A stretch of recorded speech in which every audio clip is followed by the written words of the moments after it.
सावित्री एक छोटे से गांव की सीधी सादी सी लड़की थी। उसके गरीब माँ बाप ने बहुत मुश्किल से उसकी शादी पास के ही गांव में रमेश नाम के लड़के से करवाई थी। उनकी शादी न ज्यादा धूमधाम से हुई और न ही ज्यादा दहेज दिया गया था।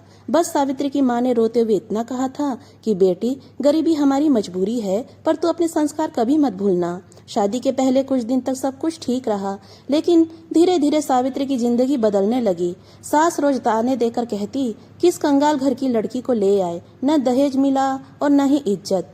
सावित्री की ननद उसके कपड़ों का मजाक उड़ाती। रमेश भी अपनी माँ के सामने कभी सावित्री का साथ नहीं देता था। रोज सुबह वो 4 बजे उठकर घर का सारा काम करती थी। चूल्हा जलाना, जानवरों को चारा देना, सब कुछ वो अकेले ही किया करती थी। फिर भी उसे उस घर में कभी 2 प्यार के शब्द नहीं मिलते थे।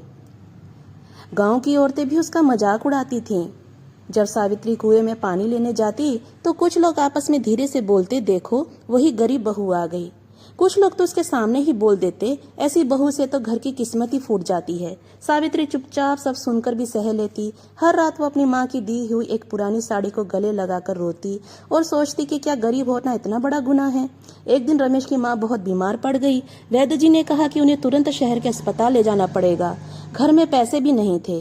रमेश ने गांव के कई लोगों से मदद मांगी। तब उसी समय सावित्री अपने कमरे में गई और एक पुरानी सी पोटली लेकर आई। उस पोटली में उसकी माँ के चांदी के दिए हुए पायल थे।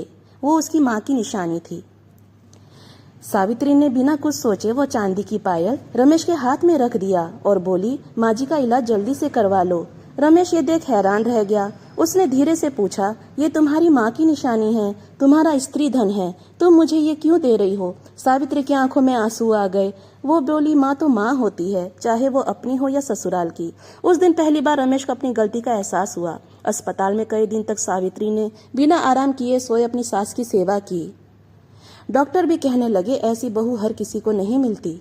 कुछ हफ्तों बाद सावित्री की सास ठीक होकर घर लौट आई। घर आते ही उसकी आंखों में आंसू आ गए। उन्होंने सबके सामने सावित्री का हाथ पकड़ा और बोली, जिसे मैं हमेशा गरीब समझकर बेइज्जती करती थी, आज वही मेरी सबसे बड़ी दौलत है।